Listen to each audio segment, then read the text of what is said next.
Chelsea fans, welcome back to Talking Chelsea. Welcome back to your Chelsea news. Broja is no longer a Chelsea player. There's been another leak of Chelsea's third kit for this upcoming season. Estevao speaks about how excited he is to be a Chelsea player. Inter Milan are in negotiations with Christopher Nkunku, and there's finally been some movement on the Xavi Simons deal. Now, of course, I'll be giving my own thoughts and opinions on everything that's been reported, but more importantly, I want to know what you guys think down below in the comments. And before we get into the video, make sure you leave a like and subscribe if you are a Chelsea fan who enjoys Chelsea content. We're on the road to 10k before the end of 2025. Kicking things off, Fabrice Hawkins had reported breaking news late last night that Armando Broja is set to join Burnley. Agreement reached with Chelsea. The player has been given the green light to travel today for a medical. Fabrizio Romano also reported it's over between Broja and Chelsea. Understand the transfer to Burnley will be permanent. Broja will complete his medical within the next 24 hours and sign a long-term deal with Burnley. Chelsea accepted conditions. Here we go. He goes on to report that Burnley met Chelsea's price valuation for Broja. Then early this morning, Nizar Kinsella did report that sources say that Broja's move to Burnley could be worth up to £20 million, but the exact price has not been confirmed. Fabrizio Romano also reported that Chelsea won't stop with exits, with Nkunku and Sterling also expected to leave this summer. Now, this is something we literally spoke about yesterday, and to be fair, it looks like I got egg on my face, because I didn't think that Chelsea could quite garner the price tag that we were asking for Armando Broja of £25 million. And it looks like we've got somewhere very close to that. I thought realistically it'd be between £10 to £15 million, but hey, here we are. Happy to admit that I was wrong, and I am over the moon with the price that we managed to get. If it's been confirmed, from what we're hearing so far, it's up to £20 million, which is a very, very good chunk of money for Broja. That is pure profit. It's pure profit for us. Now, in a sense, I am kind of sad in terms of Broja's journey at Chelsea. I wish that he could have kicked on and he really, could have been a world beater and he had a career at Chelsea. However, that's just the emotional side of things. Realistically, he hasn't been part of Chelsea's plans for a long time now. He's had lots of injuries through his career so far. Hopefully, they stop and he can obviously continue a good run of form and get, find his feet at Burnley. I think it's a good signing for Burnley. I think Broja is a good striker. Don't get me wrong. I just think he needs a bit of confidence, a good run of form, and to stay fit as long as possible. And you'll see the best out of him. Obviously, in these loan moves that he has had good loan spells and scored goals. It just wasn't going to work out for Chelsea. However, £20 million, that's what's been reported, whether it's 20 million plus 5 million add-ons to meet that 25 million, because it's also been reported that Chelsea's valuation was around that 25, and that's what's been met. So until it's 100% confirmed the exact amount, we're kind of going off of what's been reported, which is around £20 million. Mad chunk of change. Now, Chelsea have also said that outgoings are not stopping there. They're going with Nkunku and Sterling next to be leaving. We're going to talk about Nkunku a little bit later on in the video, and we know that Sterling has been linked with the likes of Fulham and other clubs as well. So Chelsea have been very, very busy and aggressive in the market in terms of buying. Early in the transfer window, the likes of Delap and Gittins and players like that. And they've also been very aggressive in the selling side in recent weeks of trying to offload as many players as possible. Broja, which was one of those players that we thought we may struggle to offload because of the price that we wanted for him. Obviously not an issue. We've obviously loaned out Guiu. We've loaned out a couple players to Strasbourg. And now obviously we're looking to sell Nkunku, Sterling. We sold João Felix recently for a big chunk of money. Chelsea are moving mad in this window. And in all honesty, it's an exciting time, because that long list of players that we are looking to offload this summer is slowly and surely getting shorter and shorter, and the directors and the board are doing a very good job, in my opinion, of offloading these players. There are still a few key players that we need to be offloaded, like the likes of Sterling and the likes of Nkunku. I even spoke about Nkunku yesterday. Like I said, we'll go into that a little bit later in the video. Knowing that Inter Milan were interested if they didn't get Lookman, and things have escalated. But in terms of Armando Broja, I wish him all the best. I really do. I hope he goes on and kicks on really well at Burnley. I think it's a very good club for him to play at. I think he's going to do well there. Like I said, as long as he stays fit and gets a good run of games, which obviously they're going to. They've just signed a new forward. So yeah, I would love to know your thoughts and opinions down below regarding Armando Broja. Are you surprised that Chelsea managed to get £20 million for him? Were you expecting more than 20 million? Were you, like me, and expecting a little less than 20 million? But based on this current window, with prices of players being inflated and going higher and higher, is 20 million a big surprise? I mean, maybe I'm just stuck in an old season mindset of sort of player transfer fees, but let me know your thoughts and opinions down below regarding Armando Broja. Do you regard him as a what-if player? What if he didn't get that injury? What if he got more run of games? Or do you feel like it was never going to work out for him at Chelsea? There has been another leak by Footy Headlines of Chelsea's third kit, and this person said Chelsea's new third kit is confirmed by Footy Headlines. Now, nothing has been officially confirmed, but my God, what a thing of beauty this kit is. I've seen two variants of this shirt. with the blue piping and the white collar, and also with the blue collar and white piping. So I'm not entirely sure, but I just wanted to talk about this with you guys and get your reactions and your thoughts and comments, and down in the comments. What a thing of beauty, a total 90 style shirt. Now, we've seen leaks of this shirt previously in the year, right? We've seen quite a few of them now. However, with this being so close to the new season, this looks more than likely the finalized version, because there's also been reports that they're predicting that this will drop this month between the sort of 14th onwards out of Chelsea's third kit. What a thing of beauty. The retro badge that's centralized, I absolutely love it. There's only two things missing from this, which will, for me, decide whether this is a top 10 all-time kit or not. And that's, where is the World Champions badge going to go? And it depends what the front of shirt sponsor looks like on this, because this could be top 10 of all-time kits for me. I absolutely adore this. The piping, the retro badge, the centralized badge of it. I think it's going to look extremely strange if you have the Club World Cup badge above the centralized badge. But I also think it's going to look even weirder if you have the Club World Cup badge where the crest usually is on that left-hand side. So I don't really know. Obviously, they would have made this in preparation for the new season, and obviously with us winning the Club World Cup recently, I don't think they would have taken that into consideration, and now they're kind of like, oh, what do we do? But we're very interested to know where it's going to go, and obviously what front of shirt sponsor. There's still that space there. Same with the home kit, same with the away kit as well. Very interesting to know what's happening with that front of shirt sponsor. And as soon as I see things and whatever, we'll react to it, and we'll have a conversation about it like we always do here on this channel.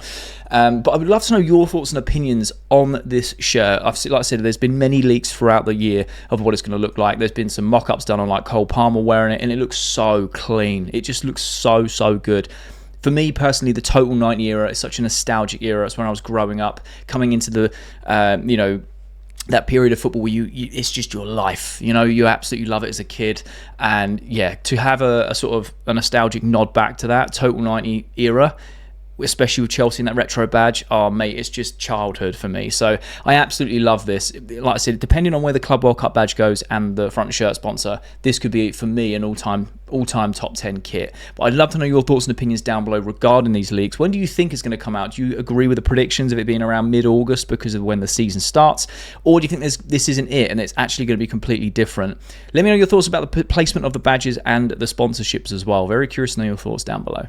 Estevao has posted on Instagram saying, "Man, I can't wait, seriously, to wear the Chelsea jersey. It seems like the days are slow to pass. It seems like the clock has stopped, man. But I am really anxious. I hope everything works out. I hope I can build an incredible story and make Chelsea fans very proud."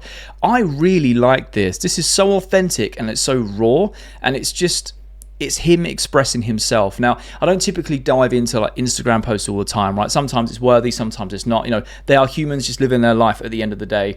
But I saw this and I thought, I want to talk to you guys about this, get your thoughts and opinions in the comments, because I think this is a really genuine thing that Estevao has said. And look, all Chelsea fans are super excited to see Estevao play for us, put on that Chelsea jersey and tear it up centrally or down that right-hand side. It's going to be such an exciting season for not only Estevao to come and play, but for Chelsea fans to witness it. I personally feel like he's going to absolutely tear up the league. This guy is super talented. We've seen what he's done in Palmeiras. You saw what he did against us with very limited time and chances on the ball, and he banged in an absolute worldie. I understand the realness of this as well, because he is still very young. He's got to adapt to the English life. We spoke about this yesterday, that there is like his calming effect around Cobham, that he's going to be fine. We're going to ease him in initially, but look, if he's really good, we're just going to stick him into the starting lineup. But there's thoughts that he's going to adapt very well because he's young, he doesn't drink, he's not into that party life, he's got his family around him. And I honestly feel like, he will be eased in and he will be outstanding as a player to watch. He'll be one of those players that gets you on the edge of the seat, almost like a Eden Hazard-esque style player where he picks up the ball and you automatically go, what's he going to do next? Bit of a maverick in that sense. Really can't wait to see him play. But I also like the honesty here that he's like, I can't wait to wear the Chelsea shirt. It feels like time has stopped. Like, it's slowed down so much. I want the season to start. He's hungry, he's eager, he's excited. But he's also said, I'm really anxious and I hope everything works out. And again, I feel that's just real, like, just the honesty of the player, him saying, I really want it to do well. I want to make the Chelsea fans proud. A little bit anxious though, as well as excited. And that is a perfect mix of emotions, in my opinion, being nervous and excited, or anxious and excited, because usually, people that can sort of jump up to those emotions typically perform best. And I can imagine this is a very real feeling for a lot of players when they go out to make their debut. They just transfer to a new club. They all obviously want it to work out. Sometimes it does, sometimes it doesn't. And this is just across the board, right? Now, I don't want Chelsea fans, and I don't think there's going to be huge pressure on Estevao to perform instantly and think, well, he's the Ronaldinho's second coming, and his first game he didn't score 6 goals. He's washed. I don't think that's going to happen, right? I feel like we understand that he's young. We're just excited to see him play, and I feel like he's going to get time at Chelsea. He has been projected to be the next superstar of world football, and I feel like there is a lot of weight that comes with that. I feel like Estevao, hopefully, he's going to be that type of player that doesn't buy into the hype so much, because sometimes when you go down that route, that's when the performances don't match, and things can get a bit rocky. He doesn't seem to be that type of player. I don't know the guy, just going off face value and social media posts and the way he plays, the way he speaks in interviews as well. Again, for an incredibly young guy coming halfway across the world to play in English football, it's exciting for him. It's exciting for us, and there's going to be an adjustment period. I feel like he's going to absolutely hit the ground running. But I wanted to react to this and speak to you guys about it. Get your thoughts and opinions down below. What are your thoughts on Estevao? Are you excited to see him play? Do you feel like he'll hit the ground running? Do you feel like it's going to take a long time for him to adapt? Do you appreciate how honest he is in this, saying that he's anxious and excited, and how he just wants to put on that Chelsea shirt and do the fans proud? I feel like this is a very good introduction to his Chelsea life, because prior, with the Club World Cup game, he was like, yeah, they're my future employers. I don't care, man. I'm going to be ruthless, and I'm going to score, and I'm going to celebrate, because as of right now, I'm a Palmeiras player, and I really respected that. So now it's completely switched, and he's kind of like, right, I'm fully on board. I'm a Chelsea player, and I want to make my career here. I really want to kick on and become one of the world's best. So let me know your thoughts and opinions down below regarding Estevao playing for Chelsea. Late last night, Matt Moretto had reported the news from the last few hours is that Inter Milan is in contact with Nkunku's agent. The Nerazzurri are starting to work on it. And L'Equipe have reported that Inter Milan has been in talks with Christopher Nkunku's representatives for several days. Enzo Maresca has not made his departure a must. In light of the last few months, he believes his player can be part of the project. Now, this is very interesting. We were speaking about Christopher Nkunku yesterday, and I want to say thank you to you guys down in the comments in yesterday's video for showing me a different perspective that I didn't even think about. So I really do appreciate it. When I was talking about Nkunku potentially going to Inter Milan, the original reports yesterday were if Milan couldn't land Lookman on Friday or Saturday, they're then going to potentially look at Nkunku and see if that move is viable. But I did say that, they even reported that the wages may be an issue, and I was saying in yesterday's video that potentially Nkunku could price himself out of a move when it comes to wages if he isn't going to budge on what he's currently on at Chelsea, which is around 180, 190 grand a week. I think it's 185 or somewhere in the middle like that. And you guys made a very, very good point, so I appreciate it, which I didn't even think about, is the World Cup is next year. And Nkunku isn't a regular in the France team. So he needs regular football if he wants to play in next year's World Cup, which I'm assuming he does. It's the epitome of football for a lot of players. They want to play at the highest level. They want to play in that World Cup for their national side. They want to go and do well in that. So potentially he would be willing to reduce his wages if that is the option, to then go get regular football over in Italy rather than Chelsea. But I do like the fact that Enzo Maresca has made it clear, like in the last few months, he's really turned a corner. We've seen that Maresca has been doing some character building with Nkunku and playing him like defensive midfield in training sessions. His body language has been so much better. He looks like he actually wants to be there. He's pressing a lot more. He's tracking back and doing the defensive dirty work. He's just had all-round better performances. Is it the world-class Christopher Nkunku we signed a couple years ago? No. But is it a massive improvement from the start of the season to the last few months? Well, let's say last few months. 100%. 100%. Now, I've given my opinion on Nkunku. He was one of my favourite players at the time when we signed him from Leipzig. I was like, oh my God, we're going to sign this unbelievable player. Can't wait to see him tear up the Premier League. And it hadn't really gone his way due to long-term injuries. And, and obviously Chelsea going through this turbulent couple of years with different managers, different systems, etc. It just hasn't really worked out for Nkunku. And it's quite sad, really, for when you're a fan of a player, you just kind of go, I really wanted him to do well. Some fans feel like that about Conor Gallagher, João Felix, etc. Mudryk, Pulisic. There's loads over the years. It's relatively normal to think that about specific players. However, in the last few months, where he has turned things around, it's made fans like myself, who have always been fans of Nkunku, kind of go, oh, well, I'll be happy if he stayed, if there is a potential for him to get regular minutes and he continues to kick on from what he's performing at now. But at the same time, the writing's on the wall that Chelsea are looking to offload him because they want £43 million for him. Same with the likes of João Felix. So I'd be happy if he goes and Chelsea get that money, because we have done some very good recruitment in this summer window, and maybe it is time for Nkunku to move on to a club like in Serie A to then really redefine his form and get that spot for the France team for the World Cup. But then if we did keep him under the sort of intentions that Maresca's like part of the project, and you're going to get regular minutes across the season and he can kick on, I'd be happy either way. If I'm being brutally honest, I'd be happy either way. But one thing I found very interesting is yesterday was kind of talks of it, and now there's reports coming out saying that Milan have been doing this for a few days, several days, a couple of days now. They've been knocking on the agent's door going, how's this going to work? What is it going to take? What's his buyout, release, blah, blah, blah. What wages do you want? So I feel like this is the most advanced from reports that we've seen so far with a deal with Nkunku leaving Chelsea. We've had the reports back in January about Bayern Munich, and then the start of the summer with them being very interested. But it wasn't a case of we're talking to the agents, we're willing to pay this, willing to pay that. At least from my knowledge, I could be wrong. Let me know in the comments. I know that obviously we outpriced an Nkunku move in January with Bayern Munich because we put the January tax on top. But it looks like this could seriously be going ahead. So it'd be very interesting to see how this works out, because Milan have also come out and said that we can pay the fee. It's just, his wages could be a bit of an issue. So, yeah, like I said yesterday, Nkunku could potentially price himself out of wages. I don't think that is going to happen, like you guys mentioned, and thank you again for that in the comments, that with the World Cup coming around the corner, he's going to want to play regular football. He's probably more than likely to reduce his wages for guaranteed game time, and that's something he can't be guaranteed at Chelsea, knowing how well Enzo Maresca rotates his players through the competitions. So I think this move is probably going to happen. I think Chelsea are going to secure around £40 million for Christopher Nkunku. But it seems to be a club that come out of left field. Just boom, Inter Milan are interested. Okay, cool. Amazing. Almost like the Sterling with Fulham, KDH with Fulham. And it was like, oh, okay, cool. Fulham are interested. Amazing. Let's see how this pans out. So I'd love to get your thoughts and opinions down below regarding Christopher Nkunku. Is it the right time to be letting him go?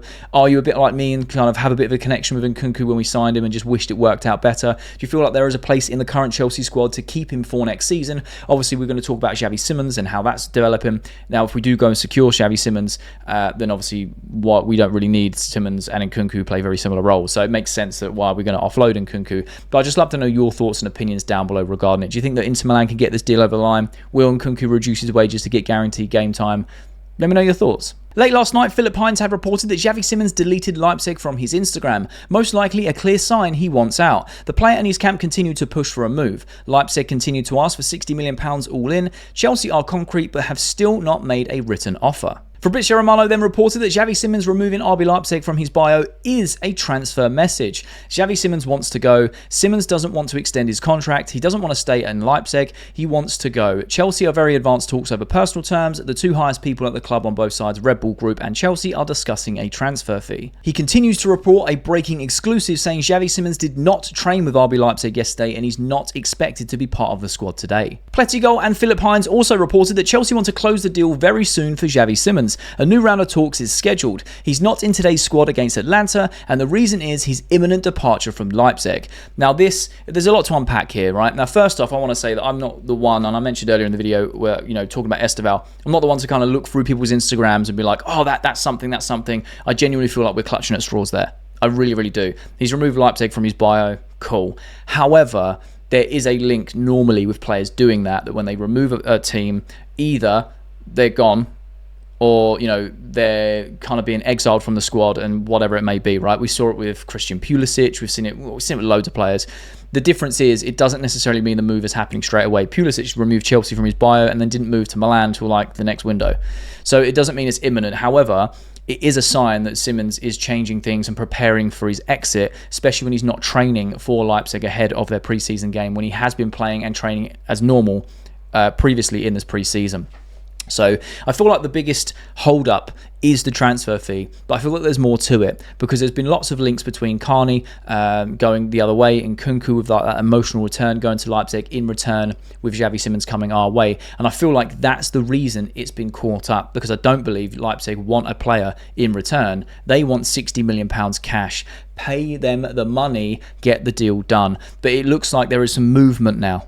There is an update, there is some movement. That Xavi Simons is not training, he's not part of the squad, he wants to leave. Personal terms are pretty much done, or getting very, very close to being done. They're just waiting for the clubs to agree a transfer fee. So in that sense, it's been the same. But now we kind of get a bit more clear, Simons is not training. That's a big, big move for a player. João Hato did that. He was like, I don't want to play, I don't want to train because I want the move to Chelsea and I don't want to be injured. I'm about to go to a new club. I'm going to sit this one out. And Ajax were like, all right, fair enough. We respect your wishes. We want you to stay, but you want to go. And then they helped get the deal over the line. So it looks like the Simons deal is going down that similar route, which looks very good for Chelsea. It just means, what are we going to be paying? I believe that we will just pay the £60 million. I feel like after all this, Chelsea will just pay the £60 million and get the deal over the line, because I don't want Chelsea to fumble this deal. And I feel like a lot of you guys don't want us to fumble this deal either. And I feel like at this stage, the negotiation has been going on for so long. There is a new round of talks to be scheduled. I'm assuming it's going to be over this weekend or maybe Monday. I don't know. It's not been kind of revealed of when them talks exactly are. But I feel like we've gone in circles now of like, Leipzig want this much, we want to pay this much. Leipzig want this much, do you want some players and money? Leipzig want this much, what about these players and money? And it's going in these circles now. And now even it's getting to the point where Simons is like, I want the move. I'm not going to train, I'm not going to play, I want the move. I'll remove Leipzig from my bio, which is a big signifier for a lot of people. Like I say, personally, I'm like, cool, ain't that deep. But, there's obviously reasoning behind it. And now, obviously, he's not part of the squad. He wants that move. And Chelsea are like, okay, cool, let's book some more calls in. Let's jump on Zoom, speak about it. And I feel like Chelsea are just going to pay the money. 70 million euros, which works out at 60 million pounds. I still think is an absolute bargain for a player like Xavi Simons, especially in this window where like the likes of Noni goes for over 50 and Felix is going for close to 50 and Alanga are going for money, Kudus going for a lot of money. Hugo being sold for a lot of money, or like bought for a lot of money. There's potential of Isak going to Liverpool with well over 120 million pounds. Massive, massive money. So I feel like 60 million pounds for a player like Xavi is going to be incredible business from Chelsea. But that is the movement. Xavi Simons is now doing his part as the player to try and force this move a little bit more, where he's not training, not part of the squad, removing things for Instagram bios and things like that. The public-facing things that people do look into.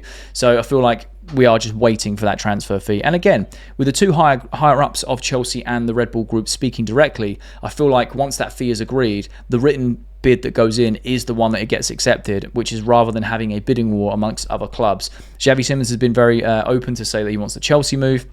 Doesn't want to extend his contract at Leipzig. He hasn't really taken any interest to go anywhere else. So I feel like it is just a matter of time. I know this has been dragging out a long, long time. But again, we react to what's in the headlines, and this is what's been spoken about. So, I give my opinions. I ask for yours down below in the comments. I want to know what you guys think about this. When do you feel like this deal is going to be finalised? Also, what are your opinions on when players take things out of their Instagram bio? Are you very much like me and just think, oh, it's not that deep and don't really look into it? Or are you one of these people that are like, oh, that means something. It means to X, Y, and Z. Just very curious, to be honest, because I'm just a little bit older. So maybe I'm just being a fossil.